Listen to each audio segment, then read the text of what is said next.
o tal do tratamento precoce, né? Então, quer dizer, primeiro assim, a gente sabe que todo tipo de doença que aparece é comum, quer dizer, o senhor me corrija se eu estiver errado, é comum que a comunidade científica, que os médicos, que os laboratórios procurem um tratamento, se não uma vacina, mas também um tratamento com medicamentos que já existem, né? Então me parece uma coisa mais ou menos normal, né? Que, vamos ver se esse aqui funciona, se esse funciona por causa do princípio ativo que age contra vírus, sei lá o quê. Mas é também comum que muitos desses medicamentos simplesmente não funcionem, né? Então, quer dizer... Só que agora, com essa coisa de rede social, existe uma pressa de arrumar logo um medicamento que funciona. E aí arrumaram esses medicamentos que hoje estão aí fazendo fama, principalmente entre aqueles que apoiam o governo, que é um governo anti-vacina. Então, o que o senhor pensa a respeito disso? Assim, qual é a verdadeira informação que há a respeito de tratamento precoce? Existe, não existe? Essa é uma coisa natural que foi politizada e por isso que mesmo a pesquisa tem muita dificuldade de avançar. Como é que está isso na cabeça do senhor? Bom, Paulo, é muito boa a sua pergunta, viu, Paulo? Primeiro é o seguinte, é claro que assim, a Covid chegou, né, no planeta, é uma pandemia, afeta o mundo inteiro, não tinha nenhum tipo de tratamento, então é normal lá no começo você testar aquilo que já tem no arsenal terapêutico, por exemplo, né, que nós temos aí vários medicamentos, vários antivirais. Então lá no começo foi interessante, importante sim, testar para ver se alguns desses compostos que nós temos, por exemplo, aí no nosso arsenal terapêutico como medicamentos, se eles poderiam inibir a infecção viral ou combater o vírus em alguns dos estágios da doença.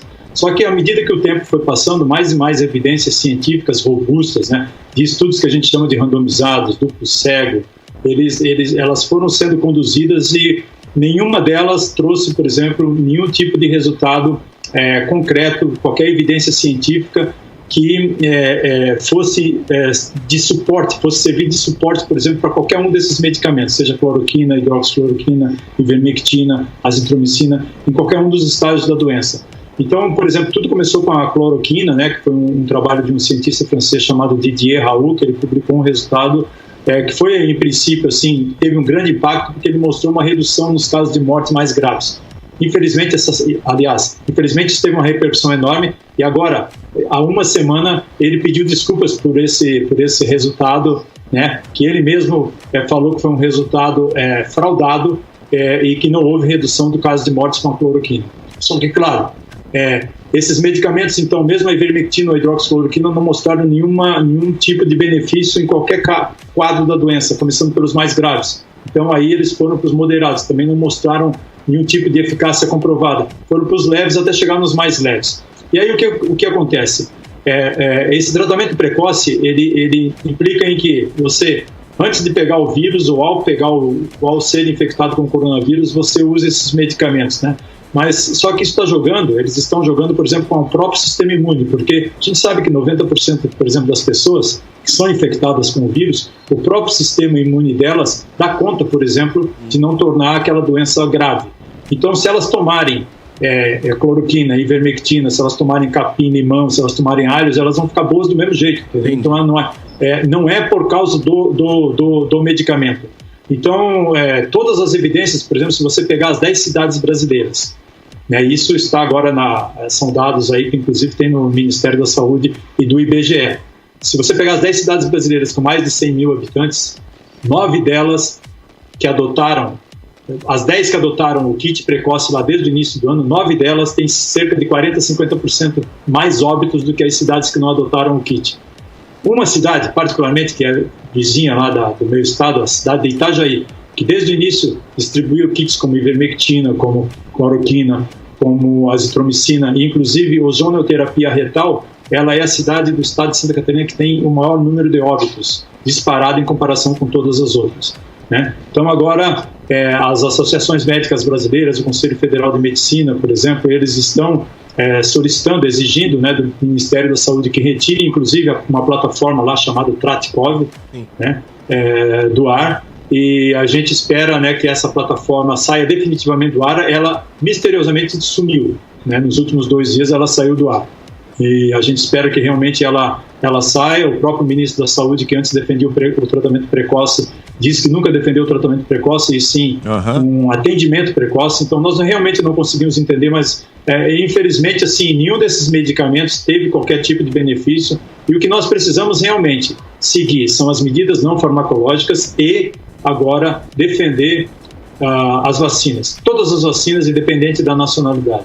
Agora, isso é impressionante, né? Só para completar aqui e aproveitar, porque eu ia fazer uma outra pergunta que era, será que não funciona de vez em quando, né? Mas na verdade o senhor já respondeu, então quer dizer, as pessoas reagem diferente ao vírus. Então quer dizer, a pessoa toma cloroquina, mas é porque o organismo dela já reage de maneira diferente. Então por isso que tem gente que toma e melhora, tem gente que toma e não melhora, mas não especialmente por causa do remédio, mas porque... É uma sacanagem. O próprio organismo da pessoa reage. Isso. Se eu puder fazer um comentário ainda, Paulo, é o seguinte, o uso indiscriminado de cloroquina a gente sabe, né? Ela não é usada para o tratamento de malária lá na África não, viu, para quem diz. Ela é usada para o tratamento de malária aqui no Brasil, porque os parasitas são diferentes. Mas a cloroquina, ela inclusive, se ela é usada, por exemplo, por períodos mais longos, além de 3 dias, as pessoas devem seguir, por exemplo, um eletrocardiograma, deve ser acompanhadas com um eletrocardiograma, porque ela pode interferir naquilo que a gente chama de intervalo QT, que é quando o coração bate, ele contrai para carregar para o próximo batimento, e esse tempo leva 0,44 segundos para ele bater de novo. Então, quando as pessoas tomam uma dose alta de cloroquina, sem acompanhamento médico, pode interferir no intervalo QT, e vários dos estudos, por exemplo, foram feitos em vários hospitais, aqui de Manaus, né, no Brasil, em vários outros estudos em grandes centros, mostraram, por exemplo, o número de mortes acentuado, principalmente de pessoas internadas em UTI quando tomaram cloroquina. A ivermectina, ela é neurotóxica, entendeu? Então, assim, ela tem a dose de bula que é segura, mas ela é para matar piolhos, é uma dose baixa. A gente não sabe, por exemplo, quantos comprimidos as pessoas estão tomando de ivermectina por dia. Ela pode ter efeitos colaterais adversos muito graves. As pessoas falam em efeitos adversos de vacinas, mas estão tomando ivermectina e cloroquina, que os efeitos adversos são bem conhecidos e são bem graves e estão lá nas bulas. A azitromicina, por exemplo, ela é um antibiótico, e você não compra um antibiótico na farmácia sem uma receita médica, principalmente nas melhores farmácias. Então, uma das possíveis maiores causas de mortes, por exemplo, no futuro, pode ser infecção bacteriana. Você já ouviu falar, alguém morreu por infecção hospitalar? É uma infecção bacteriana, porque as bactérias, elas vão adquirindo resistência aos medicamentos. E no momento que nós estamos usando aí no país azitromicina a rodo, porque os médicos estão sendo forçados a administrar, viu, Paulo?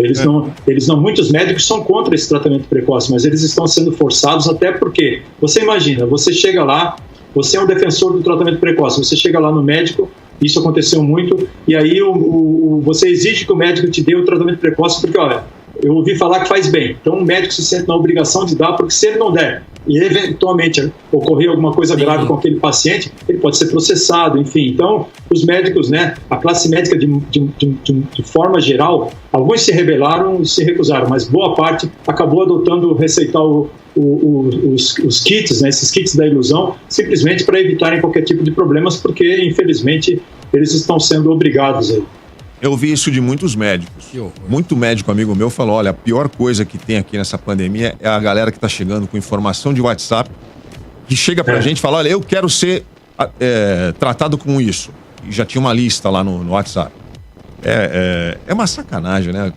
O professor estava falando, o presidente quando fala que tomou cloroquina, que se curou, que tem histórico de atleta, ele omite que ele tomou um combo, um coquetel com vários outros remédios, ele omite o fato dele ter um plano de saúde espetacular, ele omite o fato de que ele estava sendo monitorado 24 horas por dia. Isso não é acessível ao povo. É um crime esse eu cara me cadastrei ontem no site do governo que sugeria o tratamento precoce e busquei ali, por palavras, cloroquina aparecia 97 vezes dentro do pequeno site.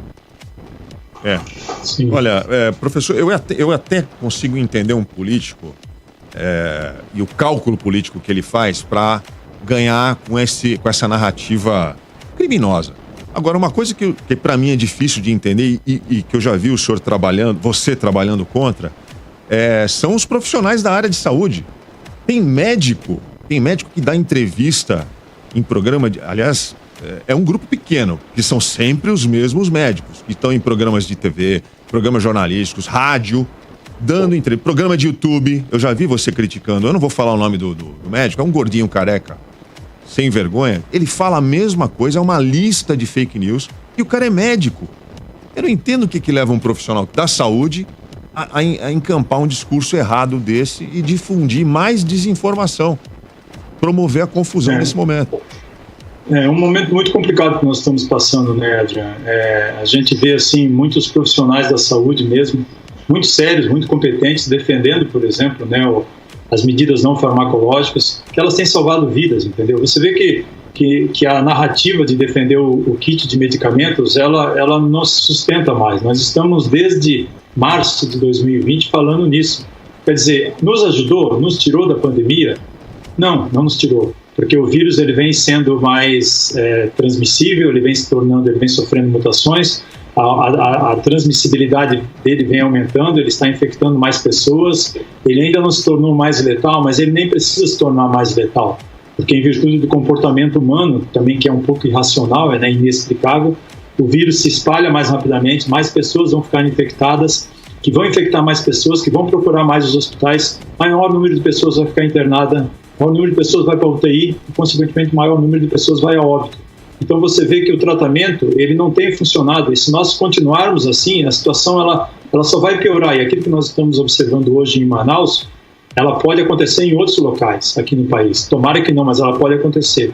Então, essa narrativa, ela precisa ser quebrada de uma vez por todas e nós precisamos mostrar para a população brasileira, né, que nós precisamos das vacinas. As vacinas, elas aumentaram a nossa expectativa de vida, elas melhoram a nossa qualidade de vida, né? Nós erradicamos a varíola do planeta, né? Varíola que matou 350 milhões de pessoas no século XX graças às vacinas, doenças como sarampo, meningite, pólio, né? Que incapacitam, que matam, estavam controladas no Brasil, outras doenças como rubéola, cachumba, difteria, tétano, enfim, elas são controladas em virtude das vacinas. Então, elas são a nossa melhor ferramenta de saúde pública, junto com saneamento básico, esgoto tratado, água potável. Então, nós precisamos, para sair dessa pandemia, de todas as vacinas possíveis que puderem chegar aqui no país, né, para que a gente possa vacinar algo em torno de 70% da população brasileira, para aí sim nós começarmos a frear a disseminação, frear o espalhamento do vírus, porque o vírus, por enquanto,